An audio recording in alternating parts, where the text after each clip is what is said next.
lagi musim bunga. Di sini kan dominan adalah dari nektar bunga kaliandra. Kalau lagi musim bunga, disitulah maksudnya sangat melimpah. Bahkan 1 bulan itu bisa mencapai 100 kilo.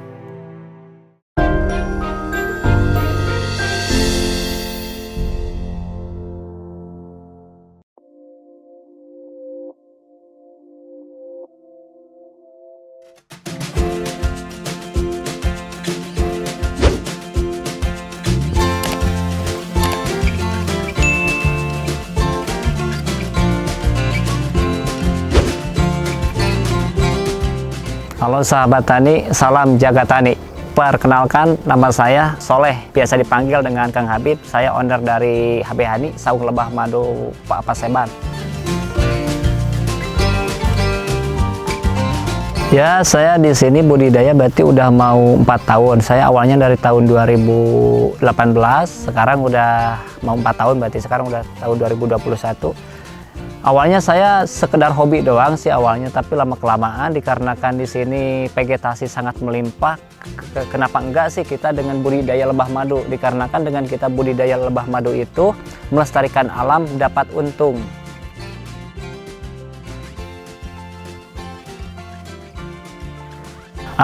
Kami di sini di Saung Lebah Madu Paseban ini bukan sekedar jual madu doang.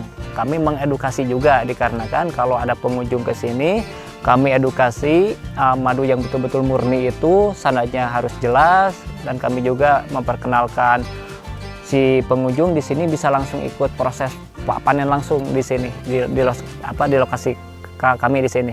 Ya, untuk sekarang masih diberlakukan ini juga, ya dikarenakan kan ini wisatanya wisata alam juga gitu.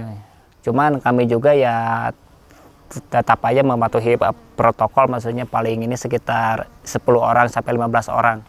Dikarenakan kami mengedukasi pengunjung ke sini nggak bisa lama-lama waktunya gitu, karena terbagi-bagi.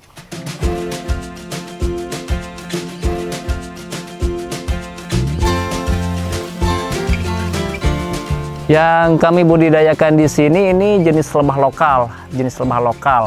Kalau bahasa Sundanya ini lebah madu nyiruan, kalau bahasa Latinnya ini lebah apis cerana, ini lebah lokal. Ada perbedaan dikarenakan jenis lebah madu ini kan banyak juga.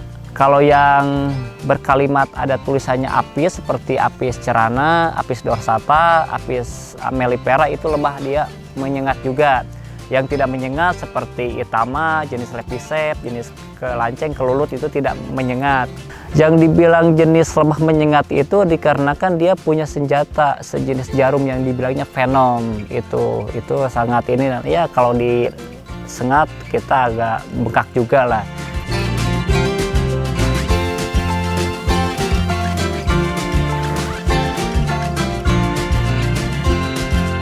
Kalau jenis lebah yang tanpa menyengat itu yang tadi saya sebutin juga seperti lepisep, jenis itama, itu dia tidak punya senjata, itu cuma bisa menggigit. Kalau yang itu dikarenakan sengatan lebah ini tidak berbahaya, justru malah sebaliknya buat pengobatan juga, dikarenakan kan buat terapi juga bisa. Kalau si lebah itu sebetulnya kan bukan racun, berarti malah kalau kita disengat lebah itu, kalau masalah bengkak itu otomatis ya pasti bengkak lah namanya juga kalau disengat. Tapi itu tidak berbahaya, justru malah ini buat imun tubuh kita ini malah bagus juga buat pertahanan. Dikarenakan jenis sengatan lebah ini kan ada juga sekarang yang dibilangnya vaksin lebah, itu ada juga itu.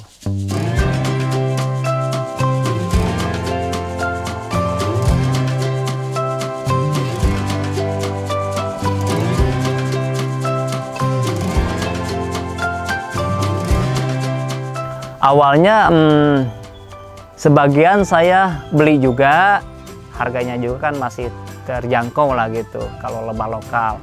Terus saya juga ini yang dibilangnya kita pasang perangkat di hutan, ngejebak, ntar udah diisi si kotak atau si setup, barulah kita pindahkan ke tempat budidaya. Terus ada juga ini kalau lebah lokal kan yang gini ya, kadang dia suka bersarang di atap rumah atau di plafon, kita bisa bisa dieksekusi juga.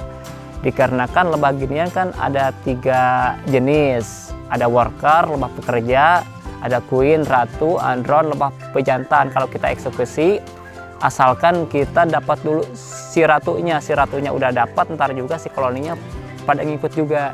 Dikarenakan kalau madu itu kan ada berapa jenis lebah, ada berapa warna juga. Dikarenakan kalau madu ini tidak bisa dikategorikan dengan warna coklat atau warna kuning, tergantung daerah, tergantung juga si lebahnya itu menghisap dari nektar apa. Yang dibilang nektar itu dari bunga, dari bermacam-macam bunga itu tidak sama. Ada yang warna kuning nektarnya, ada yang warna kecoklatan. Dikarenakan kalau vegetasi sangat melimpah, yang dibilangnya nevorea itu nektar, polen, resin, air. Kalau vegetasi sangat melimpah, hasilnya juga sangat maksimal. Bahkan satu kotak atau satu setup itu bisa mencapai 4-5 kilo sekali panen, itu dalam jangka jarak 1 bulan. Kalau untuk panen madu yang di musim yang bagus itu di musim panas. Di musim panas, kalau musim hujan ya kita sebagai beekeeper, pemelihara lebah ini tidak bisa panen. Itu kalau kita lagi musim bagus, yang dibilang musim bagus itu cuaca musim bagus. Keduanya lagi musim bunga. Di sini kan dominan adalah dari nektar bunga kaliandra. Kalau lagi musim bunga, disitulah maksudnya sangat melimpah. Bahkan 1 bulan itu bisa mencapai 100 kilo. Kalau lagi musim tidak bagus, paling juga ya kita dapat sekitar 50 kilo sampai 60 kilo. Itu per bulan itu.